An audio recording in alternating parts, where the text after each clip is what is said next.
When legends return from the void, the alarm bells of the Zephyrian Empire's greatest fortress had not rung in over 2 centuries. Today, they screamed across the crystal spires of Nexus Prime like the wails of dying gods. Emperor Valdris stood on his obsidian throne, 4 arms crossed in a gesture that had intimidated 1,000 worlds, but his golden eyes betrayed something his subjects had never seen before: uncertainty. "Report," his voice echoed through the Grand Command Chamber, where holographic displays painted the darkness in shades of terror.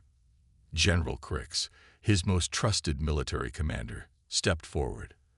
The reptilian warrior's scales had turned pale, a sign of deep distress among his people. "My Emperor, our deep space sensors detected an anomaly 3 rotations ago. What we thought was a cosmic storm has revealed itself to be something far worse." The central display flickered to life, showing a section of space that should have been empty. Instead, it crawled with shapes that defied immediate recognition. Ships, if they could be called that, moved in perfect formation through the void. Their hulls seemed to absorb light itself, creating patches of absolute darkness against the star field. "How many?" Valdris asked, though he dreaded the answer. "Initial count suggests over 10,000 vessels, my Emperor, but the number keeps changing. Our sensors struggle to maintain a lock on them." Dr. Lyra, the Empire's chief xenobiologist, stepped from the shadows where she had been studying the readings. Her 6 eyes blinked in sequence as she processed the impossible data. "Emperor, these ships don't match any known technology in our databases. The energy signatures are unlike anything we've encountered in 3 centuries of galactic exploration." "Unknown species," Valdris mused, though something about the vessels stirred a memory he couldn't quite grasp. "That's what troubles me," Dr. Lyra continued, her voice carrying the weight of years spent cataloging the galaxy's mysteries.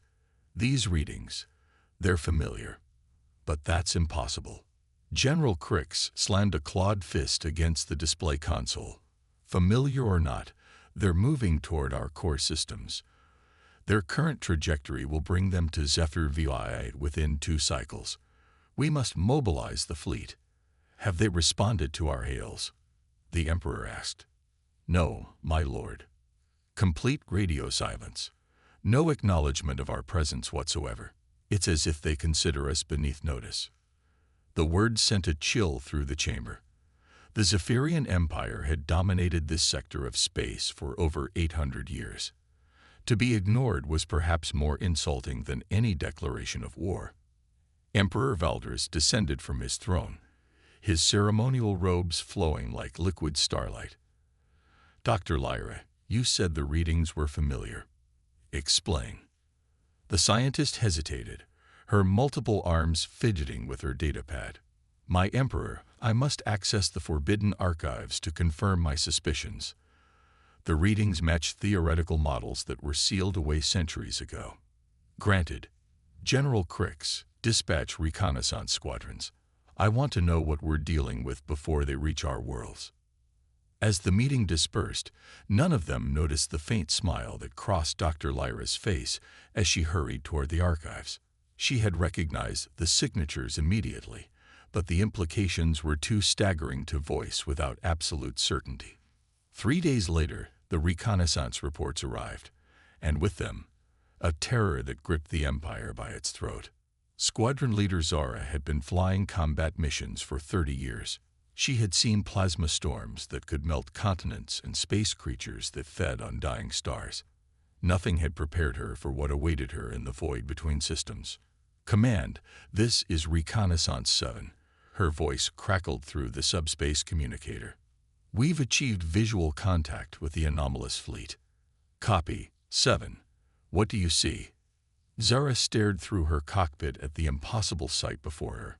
The ships were massive, some larger than Zephyrian city destroyers, but they moved with an organic grace that suggested they were more grown than built.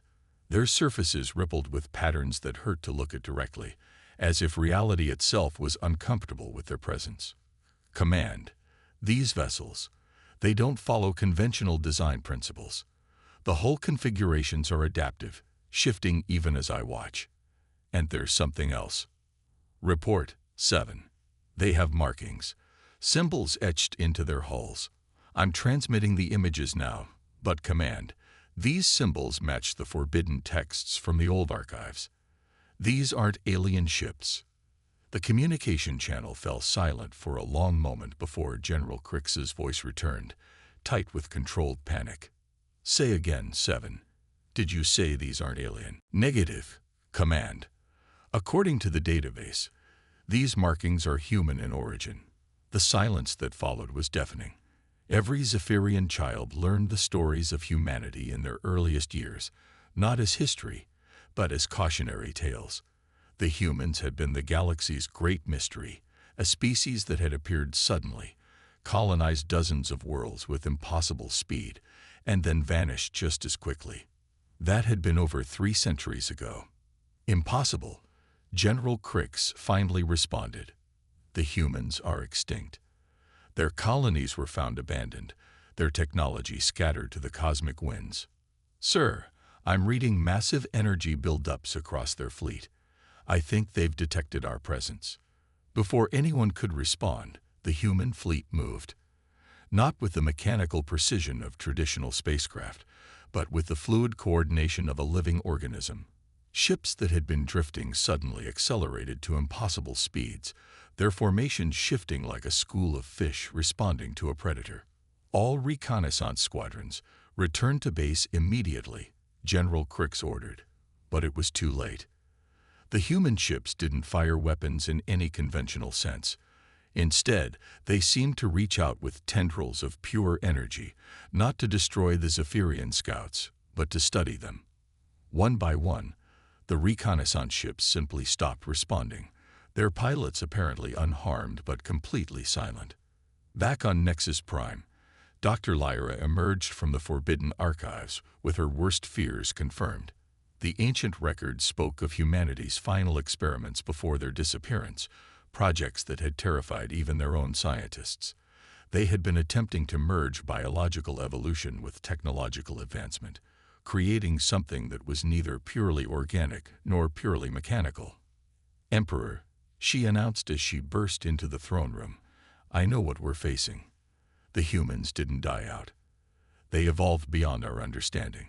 Emperor Valders turned from the tactical displays where he had been studying the approaching fleet. Explain, Doctor, and speak quickly. They'll reach our outer colonies within hours. The records speak of Project Genesis, humanity's final attempt to survive in deep space. They were combining their consciousness with quantum technology, merging their biology with adaptive machinery. The humans we knew were just the first stage of their evolution. And now they've returned, General Crix growled. But why? What do they want? Dr. Lyra's expression darkened. According to the records, many of the worlds we now call our own were originally human colonies. If they've come back, it may not be as invaders, but as the rightful owners reclaiming what was theirs. The Emperor's 4 eyes widened in realization. The Zephyrian Empire had been built on the foundation of abandoned human technology and colonies.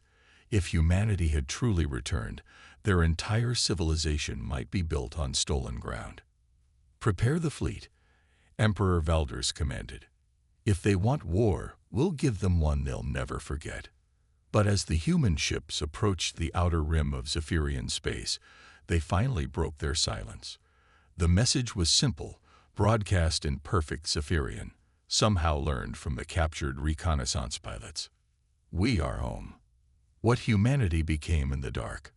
The first engagement between the Zephyrian Imperial fleet and the mysterious human Armada occurred above the mining world of Kepler's Rest, a planet that had been strip-mined for its rare crystals for over 2 centuries.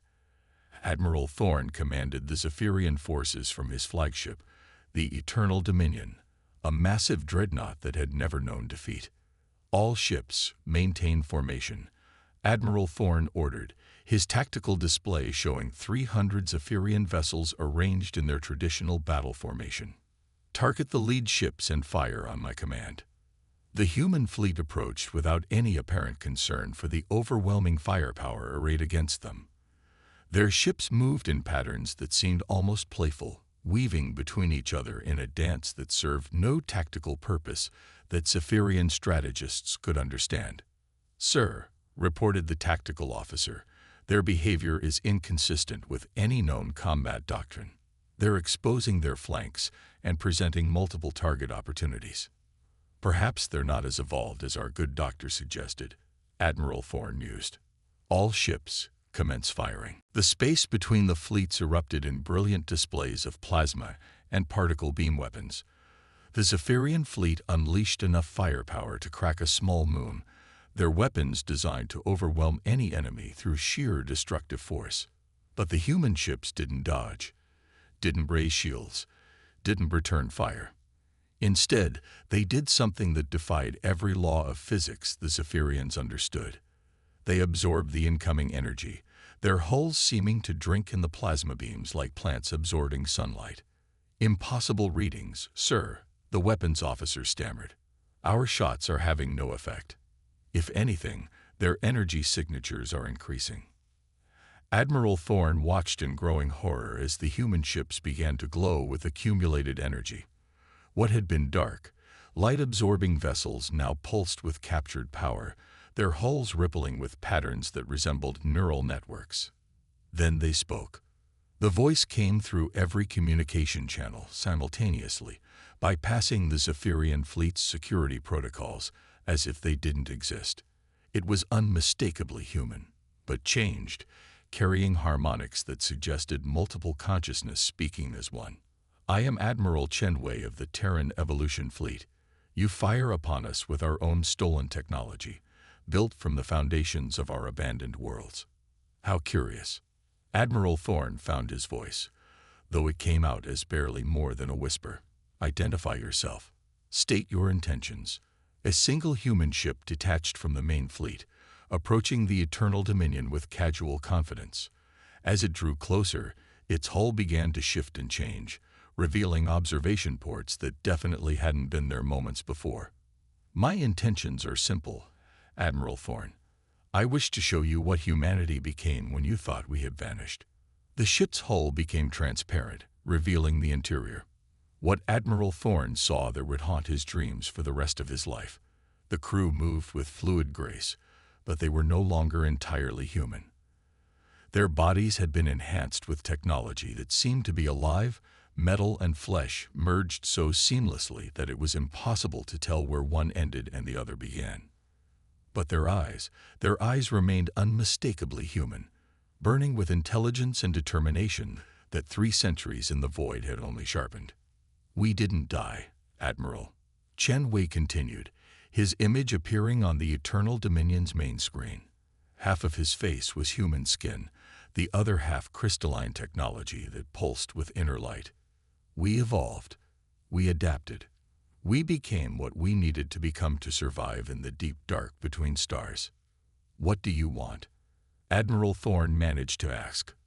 "What was always ours," Chen Wei replied. "But not through conquest. We've moved beyond such primitive concepts. We want coexistence, but coexistence requires acknowledgement of truth." On Nexus Prime, Emperor Valdris watched the exchange through live feeds, his confidence crumbling with each passing moment. Dr. Lyra stood beside him, her 6 eyes fixed on readings that continued to defy explanation. "Emperor," she whispered, "their technology isn't just advanced. It's evolutionary. They've turned themselves into living ships, merged their consciousness with quantum computers. They're not using technology. They are technology. Can we defeat them?" The Emperor asked, though he suspected he already knew the answer. "Defeat them," Dr. Lyra laughed. But there was no humor in it. "My lord, they just absorbed the combined firepower of our greatest fleet and used it to recharge their own systems. They've become post-biological entities while maintaining their essential humanity. We're fighting evolution itself." Back above Kepler's rest, Admiral Chen Wei was revealing the truth that would reshape the galaxy's understanding of history. 300 years ago, humanity faced a choice, he explained, his voice carrying across subspace to every corner of the Cypherian Empire. "Our sun was dying. our resources depleted by rapid expansion. We could fight for the scraps of a dying system, or we could evolve beyond the need for traditional resources. Images began appearing on every screen in the Zephyrian fleet, showing humanity's final years on their original worlds. Not the primitive, barbaric species that galactic historians had described, but a civilization that had pushed the boundaries of science beyond anything previously imagined. We chose evolution. We merged our consciousness with quantum technology, rebuilt our bodies to survive in the vacuum of space, transformed our ships into extensions of our own beings. We became nomads of the void, explorers of the infinite dark. Then why return? Admiral Thorne asked. Why come back now? Chen Wei's hybrid face showed an expression of profound sadness. Because we discovered that in our absence, other species had moved into our former territories, built their civilizations on the foundations we left behind, used our technology to create empires we never intended. The implication hit the Zephyrian leadership like a physical blow. Their entire civilization was built on human ruins, their greatest technologies reverse-engineered from abandoned human colonies. We don't seek to destroy what you've built, Chen Wei continued, but we do seek recognition. Acknowledgement that this galaxy has room for both our species, both our ways of life. Emperor Valdris stepped forward, his 4 arms spread in a gesture of diplomatic parley. What are your terms? Simple, Chen Wei replied. 50 systems that were originally human colonies will be returned to our administration. In exchange, we offer you something invaluable, knowledge of technologies that will advance your civilization by millennia. We've learned much in our time between the stars. General Crix burst forward, his warrior instincts overriding diplomatic protocol. We don't negotiate with invaders. If you want our worlds, come and take them. Chen Wei's expression didn't change, but the space around his ship began to ripple with energy. General Crix, isn't it? Your service record is impressive. 47 successful campaigns, conqueror of 6 species, architect of the Great Purge of Sector 9. The general's scales turned pale. That information was classified at the highest levels.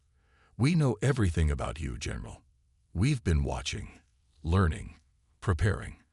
But we don't want war. War is inefficient, wasteful, primitive. We offer partnership. To demonstrate his point, Chen Wei transmitted technical specifications to Dr. Lyra's personal workstation. The Zephyrian scientist's eyes widened as she processed what she was seeing. Emperor, she gasped, this is beyond revolutionary. They're offering us the secrets of quantum consciousness transfer, biological enhancement technologies, and something they call stellar engineering. With this knowledge, we could terraform dead worlds, extend lifespans indefinitely, even travel between galaxies. Emperor Valdris considered the offer, weighing conquest against cooperation. His empire was vast, but these evolved humans offered something more valuable than territory. They offered the keys to transcendence itself. The 50 systems you request, he said finally, they include some of our most productive colonies. They include the graveyards of our ancestors. Chen Wei replied gently. We ask only to tend the bones of our past while building something new for the future. A moment of silence stretched across space as the 2 civilizations stood at the crossroads of history. Then Emperor Valdris made the decision that would define the next age of galactic civilization. Agreed. But this partnership must be formalized, witnessed by the Galactic Council. The universe must know that humanity has returned, changed but unbroken. Chen Wei smiled, an expression that somehow retained its warmth despite his transformed features. Agreed, Emperor. Welcome to the new age. As the human fleet began to integrate with Zephyrian space, other species throughout the galaxy received the same message that had started it all. A simple transmission that would echo through history. We are home. And in the deep dark between stars, ancient human monitoring stations powered up for the first time in 3 centuries, welcoming their evolved children back to the galaxy that had never truly forgotten them. Humanity had returned, not as conquerors, but as gardeners ready to cultivate a future where biological and technological evolution could coexist. The age of isolation was over. The age of cooperation had begun.